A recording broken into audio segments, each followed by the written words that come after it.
Hey everyone, it's Michael. It's been approximately 1 week since our last major case update, and I'm back again with yet another. This update is for a story that I covered quite recently, just a few weeks ago in fact, the University of Idaho Murders from the small town of Moscow. If you recall, in that episode I detailed the murders of 4 young college students who were murdered inside of a home near campus. The home, which was lived in by 5 young women at the time, was a split-level home that had 1 or 2 women living on each floor. 3 of the victims lived on the upper floors, 21-year-olds Madison Mogan and Kaylee Gonzalez, and 20-year-old Xana Kernodle. The 4th victim was the latter's boyfriend, 20-year-old Ethan Chapin, who lived nearby but was staying the night in Xana's bedroom. In the weeks after this murder occurred in November of 2022, the area, the nation really, along with the true crime community, was alight with speculation and gossip, rumors about who had committed the crime. However, in today's update, we'll touch upon a couple of notes that I tried to emphasize in my episode. Not only the connection between Moscow, Idaho and Pullman, Washington, a neighboring college town just a few miles away, but the prospect of the killer being someone not on anyone's radar, someone that was previously unknown to the public. As it turns out, the killer was someone that no one had previously suspected, and he just so happened to live approximately 8 miles away from the crime scene in Pullman.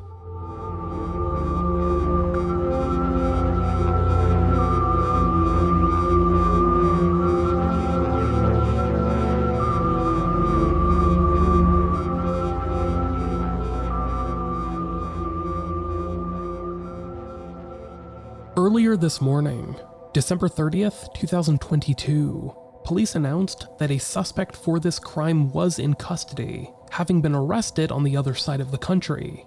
28-year-old Bryan Kohberger was arrested early on Friday morning at approximately 3 a.m. in an operation carried out by the Pennsylvania State Police, local SWAT teams, and the FBI. He was arrested in Chestnut Hill Township, located in the Pocono Mountains, and is now being held at the Monroe County Prison in Pennsylvania, pending extradition to Idaho.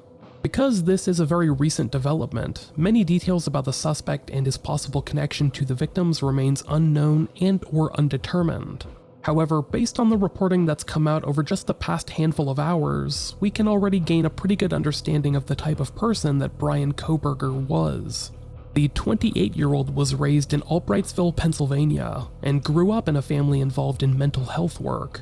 He attended college in Pennsylvania, graduating from Northampton Community College in his hometown in 2018 as a psychology major. He then went on to attend DeSales University, where he majored in criminal justice and criminology. There, he obtained a bachelor's degree in 2020 and then completed his graduate studies in June 2022. During this time, he worked as a security guard with the Pleasant Valley School District nearby. This was valuable work experience for him because, as he told many of his friends and family members, he planned to ultimately become a police officer. After completing his master's, Kohberger then set his sights on even higher education. He enrolled in a PhD program at Washington State University in Pullman, where he continued his criminology studies. While the dates haven't been confirmed quite yet, it seems like he began this work just a few months ago, in the fall semester of 2022, and worked as a teaching assistant. A registered libertarian voter, Kohberger also happened to drive a white Hyundai Elantra, which, if you recall, police had thrown out as a possible vehicle of interest just weeks ago, right before I uploaded my original episode. His arrest in Pennsylvania signifies that he had returned home to visit his family over winter break, but it's unknown if he planned to return to Pullman for the next semester. As recounted by an old friend, Nick McLaughlin, who spoke with the Daily Beast earlier today, it seems that Bryan Kohberger's personality seems to have shifted over the last few years. According to McLaughlin, Kohberger used to be down to earth, but as they approached senior year, Kohberger reportedly lost a ton of weight and began to turn aggressive, a development that coincided with him taking up boxing as a hobby. As recounted by McLaughlin, he always wanted to fight somebody. He was bullying people. We started cutting him off from our friend group because he was 100% a different person. It also appears that Bryan Kohberger was pretty active on social media. Users have found Instagram accounts from him that reportedly followed at least a couple of the victims, although I have not seen this for myself, so I cannot confirm it. What I can confirm though is that he appears to have been active on Reddit, posting under the username criminology_student. His account has since been suspended, but people took screenshots and we've been able to find, some of his prior posts and comments. Using his username, he frequently posted questions aimed towards ex-convicts, asking them to participate in surveys in criminal justice, primarily focused on how they felt when committing their crimes. He specifically asked, "My name is Bryan, and I am inviting you to participate in a research project that seeks to understand how emotions and psychological traits influence decision-making when committing a crime. In particular, this study seeks to understand the story behind your most recent criminal offense, with an emphasis on your thoughts and feelings throughout your experience. In the event that your most recent offense was not one that led to a conviction, you may still participate." Some of the questions included in the survey were: what steps did you take prior to locating the victim or target? Detail your thoughts and feelings. Why did you choose that victim over others? Before making your move, how did you approach the victim or target? Detail what you were thinking or feeling. What was the first move you made to accomplish your goal? Detail any thoughts or feelings at this point. How did you leave the scene? Did you struggle with or fight the victim? To me, it feels like this survey, and his criminology research in general, may have been a way for Bryan Kohberger to live vicariously through others. Or perhaps it was just really hands-on research, something he planned to carry through into killing. It's possible that he tried to learn as much as he could from ex-convicts in order to carry out the perfect crime, something that others like Ted Bundy and Israel Keyes have attempted to in the past. But we all know how their stories played out. Funnily enough, as Reddit user Wannabe Picasso points out, feels like a too-on-the-nose episode of Criminal Minds or Dexter where the writers were out of ideas.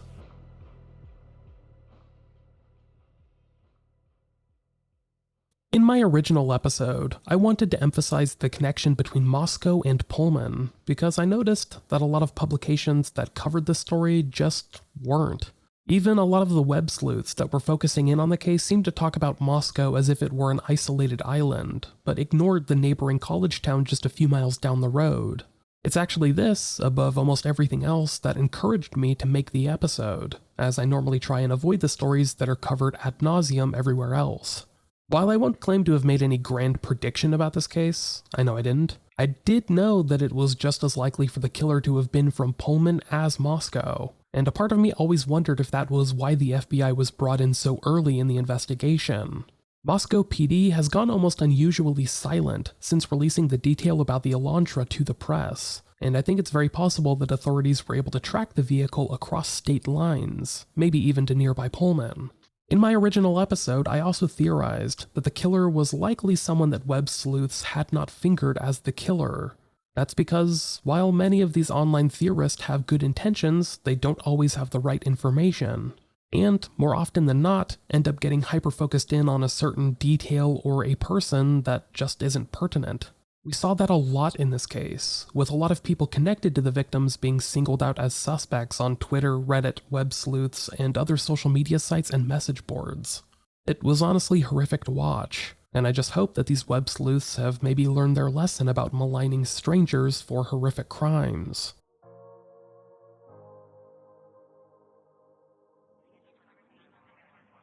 As I mentioned minutes ago, Bryan Kohberger has been detained by police in Pennsylvania and has been charged with 4 counts of first-degree murder, along with felony burglary.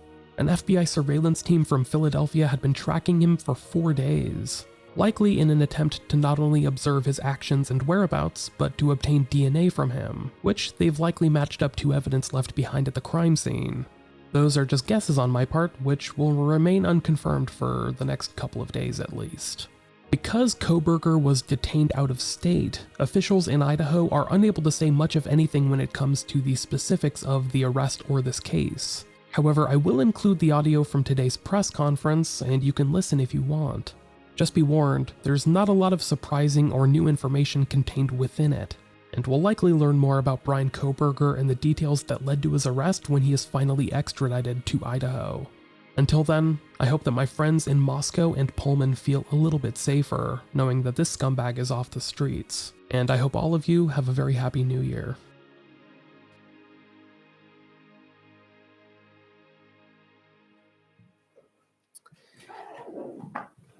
Thank you for coming today. Last night, in conjunction with the Pennsylvania State Police, the Federal Bureau of Investigation, detectives arrested 28-year-old Bryan Christopher Kohberger in Albrightsville, Pennsylvania, on a warrant for murders of Ethan, Zana, Madison, and Kaylee. I want to personally thank these agencies for their assistance in this case. Kohberger resides in Pullman, Washington, and is a graduate student at Washington State University. We will provide as much information as we can about the extradition to Idaho and the criminal process.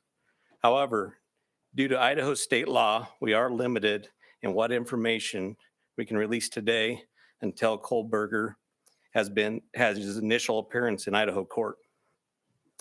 I want to express my appreciation to our local community, the people of Idaho, and those throughout our nation who provided information to help us investigate these murders has been very impressive.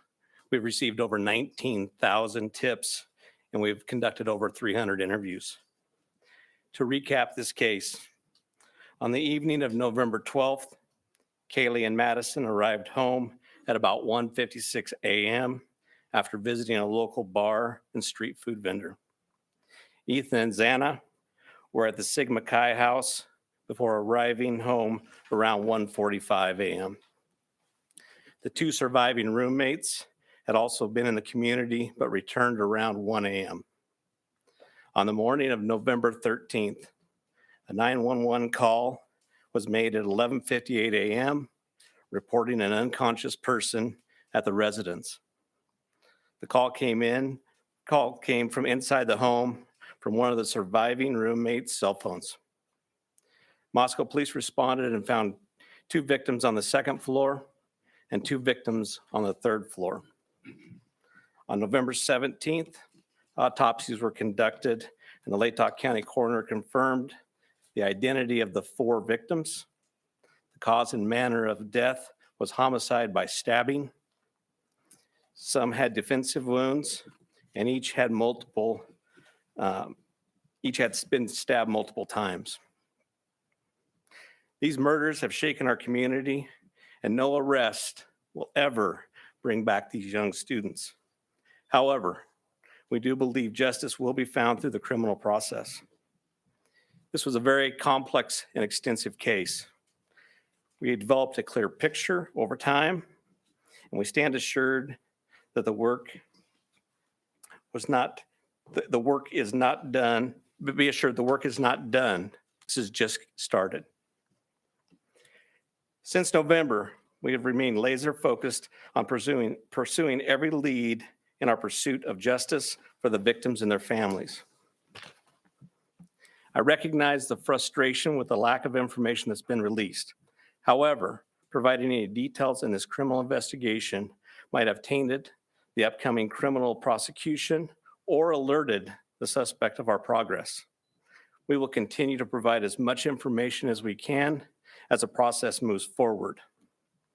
Today, I want to specifically thank our dedicated Moscow Police Department detectives, patrol officers, the Idaho State detectives, the Idaho State troopers, and their crime lab technicians and scientists, and the Federal Bureau of Investigation for the resources and personnel to conduct this massive investigation.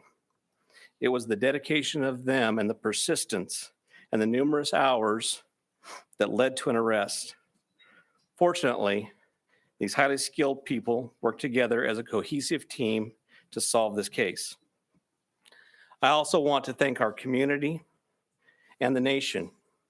Over the past 6 weeks, I've been continually reminded of how much our community cares. Locally, public support has been exceptional with kind words, food for investigators, and letters of support.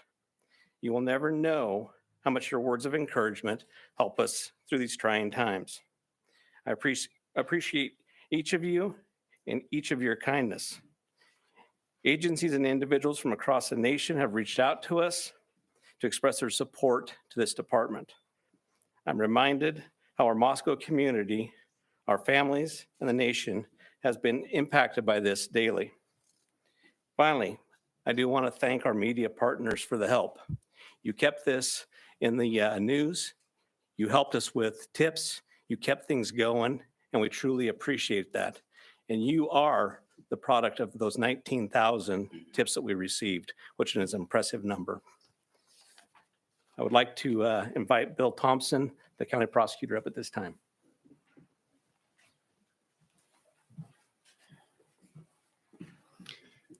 Good afternoon, folks. My name is Bill Thompson. I'm the Latah County prosecutor. And it's sad to be here, but happy to be here at the same time. As Chief Fry indicated, a criminal complaint was filed yesterday here in Latah County, charging the defendant, Mr. Kohberger, with 4 counts of first-degree murder, in addition to felony burglary, which involves entering the residence with the intent to commit the crime of murder. Mr. Kohberger, and let me preface, there is a pending case now in court, and I and my office and the investigators have to live with the restrictions that our Supreme Court places on pretrial publicity. That said, I promise you we will share with you through the court process or otherwise whatever we are allowed to. I just appreciate your patience on that. The factual basis for the charges are summarized in what's called a probable cause affidavit that is on file with the court. According to the rules of the Idaho Supreme Court, that is sealed until Mr. Kohberger is physically back in Latah County and has been served with the Idaho arrest warrant. At that time, we expect that that affidavit will be available to you so you can share the true facts with all of your readers and your watchers and your listeners and all of the people who are interested and really need to know what's going on. So please have patience with us on that. We hope to get that to you as soon as we can. As far as Mr. Kohberger, I can share with you that he is a graduate student at Washington State University and has an apartment residence over at Pullman. He has had an initial appearance in front of a judge in Pennsylvania. He is being held without bond, and the warrant from our magistrate judge here also provides for no bond. We understand that he's scheduled to be back in court in Pennsylvania next Tuesday afternoon, and that a public defender has been appointed for him there. The process at this point is, since he was arrested in another state, he has the opportunity to either waive extradition and return voluntarily to the state of Idaho, or if he prefers not to waive extradition, then we will initiate extradition proceedings through our governor's office. If we do that, it can take a while for him to get here. So again, I'm asking for your patience and understand that's just the way the system works. Once he gets here, he'll have an initial appearance with our magistrate. They'll deal with issues such as making sure competent counsel is representing him, and the case will be scheduled for further hearings. Your primary source of factual information is going to be the court record, because that's what the Supreme Court says we need to refer you to. So please pay attention to what's going on in court and have people there to watch and hear what's being said. As an attorney, myself and my office, we are limited on what we are allowed by the courts to say outside of the courtroom. So please just work with us. Finally, as the chief indicated, this is not the end of this investigation. In fact, this is a new beginning. Y'all now know the name of the person who has been charged with these offenses. Please get that information out there. Please ask the public, anyone who knows about this individual, to come forward, call the tip line, report anything you know about him to help the investigators and eventually our office and the court system understand fully everything there is to know about not only the individual, but what happened and why. Next, I'll introduce Colonel Ked Wells from the Idaho State Police. Thank you. Well, good afternoon. My name is Kedrick Wills. I serve as the director of the Idaho State Police and certainly want to express our appreciation for your attendance here today. These tragic murders took 4 young, vibrant lives from our community. Nothing we do can bring them back. The only thing that we can do in law enforcement to honor their memories that we know of is to bring this to a successful conclusion. This has been a very difficult time for the families, the university, the community, and the state of Idaho. However, it is also proven that communities come together in tough times. Certainly appreciate the support of the local community and our national audience that has been following us as our investigators have worked through this case. I'm thankful also to you, the media partners, who have helped keep this case in the forefront that generates the tips and we hope will continue to generate information that will help us to a conclusion of this proceeding. I'd like to express our appreciation on behalf of the Idaho State Police to Chief Fry, his leadership, and the entire Moscow Police Department for the way that they handled this from the very beginning. He directed the right people to the right positions that led us to this conclusion today.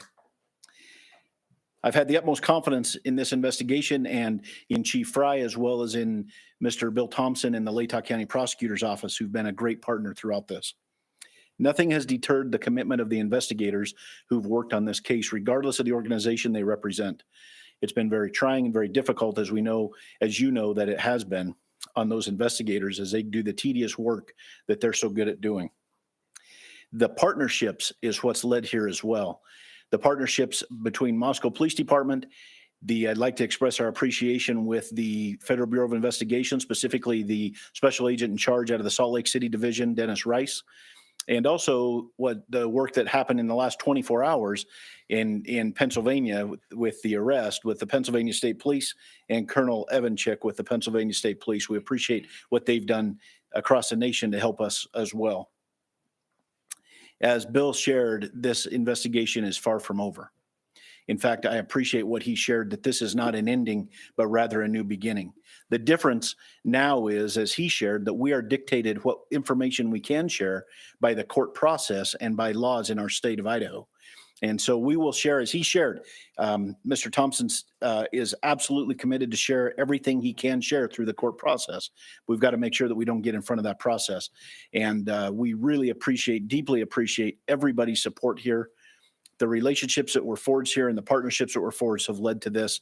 And based on that is why we're here today. And we continue to believe that the best way we can honor these 4 lives that have been taken is to make sure that we have a successful outcome here. One of the partnerships that's been forged throughout this is a partnership with the University of Idaho. And on that, I'd like to introduce the president of the University of Idaho, Mr. Scott Green.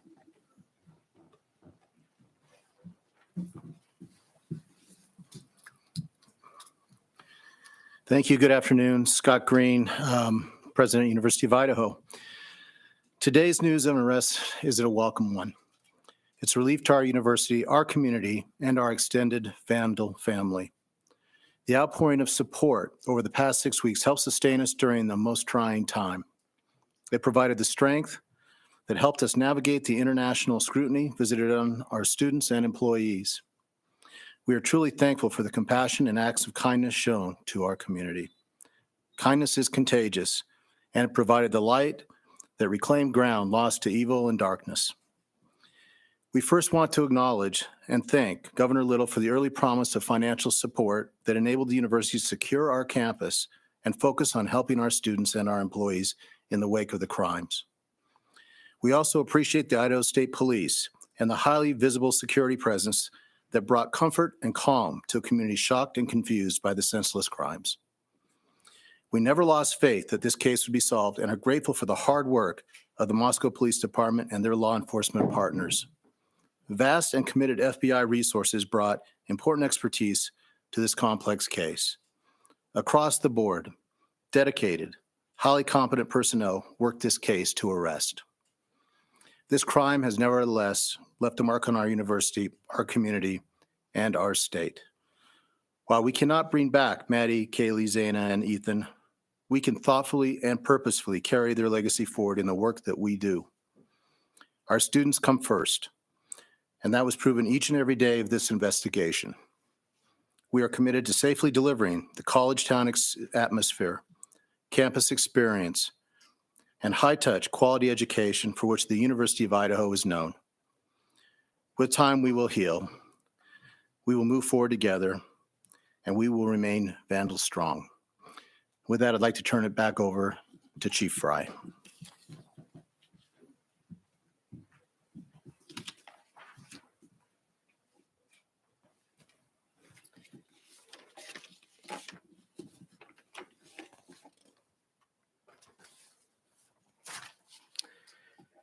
So now we will open the floor to questions. However, I want to remind everyone, as Prosecutor Bill Thompson explained, any factual information regarding the arrest of Kohberger is currently sealed per Idaho law and will not be released until he has appeared in an Idaho court. Please formulate your questions accordingly. I recognize there are a lot of questions, and I will try to answer as many of them as I can. Is there an evergreen or Argonaut reporter?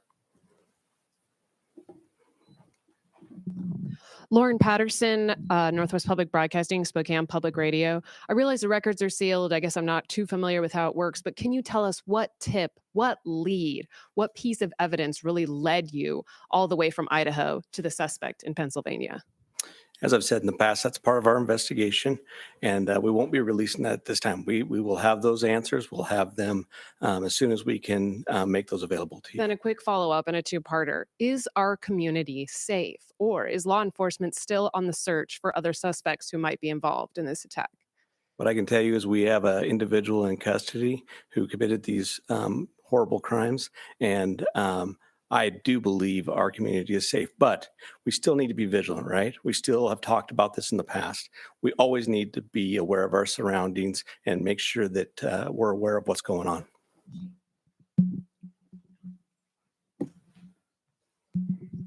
Hi, Chief. How soon into the investigation did police and law enforcement begin to spot Mr. Kohberger as a potential suspect? And a follow-up, how many tips, if you can say, were specifically related to Mr. Kohberger? To the tip part, honestly, I can't answer that question, so I'm not even going to speculate on that. On the other part, that's part of our investigation, and it will come out. I'd like the mic to please come right over here. Thank you. Dana Griffin with NBC News. Can you confirm that Kohberger asked whether or not anyone else had been arrested when he was in custody?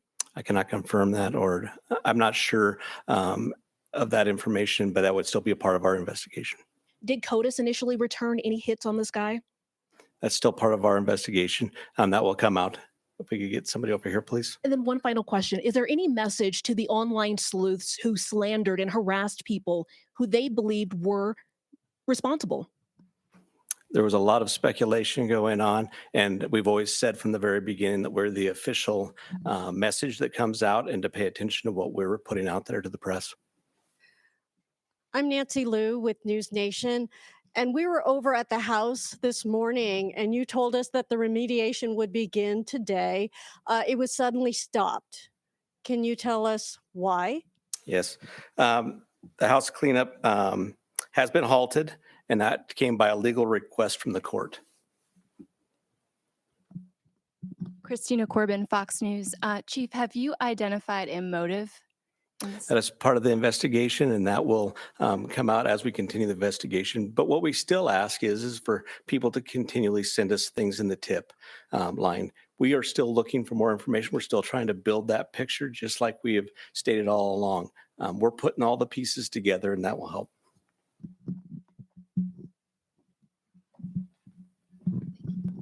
Chief Veronica Miracle with CNN. Any indication that the suspect knew the victims? That's part of the investigation as well. It won't be something that will come out at this point in time, but as we continue the investigation and as this case goes to trial, that will be brought forth. Have you spoken to the families? Can you tell us what they've told you today? Are you talking the victims' families? Yeah, we have reached out to the victims' family as we always do. We've done that daily, and we've continued to have contact with them. Hey, Nate Sanford, you mentioned earlier that you're still seeking tips about Bryan and that people should still share whatever information they have. Can you speak at all about what specifically people should be reaching out for, like if they know something? I would say anything and everything. As we've said all along, we know what tips we're looking for. We will take those tips and we will have professionals look at those and decide which pieces of those we need to use for our case. So we ask that everybody would do that. Angela Palermo, Idaho Statesman. Your department and other investigators on the case took a lot of flack for keeping information close to your chest. Are you glad that you did that? And were you worried about tipping the suspect off? I will 100% stand behind the way that we handled this investigation. And this all started from day one with our patrol officers arriving on scene, locking down the scene, us calling in the Idaho State Police, us calling in the FBI, and keeping information that was pertinent to this case very, very tight. We want to have a situation where when this goes to trial, there is no doubt that we've done everything right and we've slowed down and we've continued to slow down. We'll continue to do that. Hey, Chief. Have you guys found the murder weapon or the Hyundai Elantra? So we are still looking for all pieces of evidence, but we are still looking for the weapon. And I will say that we have found an Elantra. Stephanie Becker with CNN. Can you tell what it was like when you got the phone call when the police told you that they had your suspect? I can tell you for a lot of law enforcement, it was a fairly sleepless couple of days with as we were leading up to everything that we were doing. But what I can tell you is I have faith in those agencies across the nation. I have faith in our officers. I have faith in the FBI, and they did a great job. But sure, there was some times even throughout the day that we were always concerned. Hi, Chief. Don, you back at CBS News. Can you talk a little bit more about the suspect's connection to Pennsylvania? All I know is that he lives in Pennsylvania. Chief Guy Tannenbaum from Nonstop Local KHQ in Spokane. More about the Elantra. We saw reports that you mentioned that you recovered an Elantra, but can you specify where that was found? And we know that that was one of the biggest pieces of information you were asking from the public to tip. Were you able to provide an information on whether those tips led to this seizure of an Elantra? That's still part of the investigation that will come out in the future.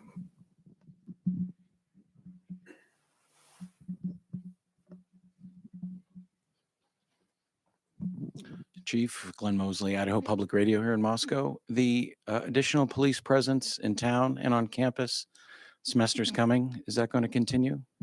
You will continue to see state troopers in the area. You know, we're talking to Latah County as well. You will see a presence of us that we're always have up on campus. We have assigned officers to that. So you will continue to see a law enforcement presence.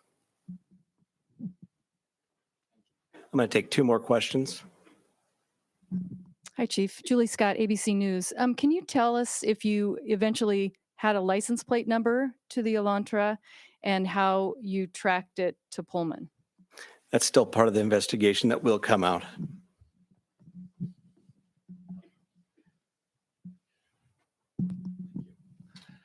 Chief, hi, Matt Lovelace with the Murrow College of Communication. I want to ask about Mr. Kohberger as a graduate student at WSU. Are you aware of if he returned to campus after November 13th? And have you had any communication with departments on the WSU campus about his attendance? So some of that is going to be followed up as we continue our investigation. We'll be asking some of those questions, but that'll come out in the near future. So what I do want to do is I want to thank you all. You really have been the national voice for us. You've given us the opportunity to get many, many tips. And I do appreciate everything you've done, and we'll continue to look forward to working with you in the future on this. So I'd like to thank you for that, and thank you for your time.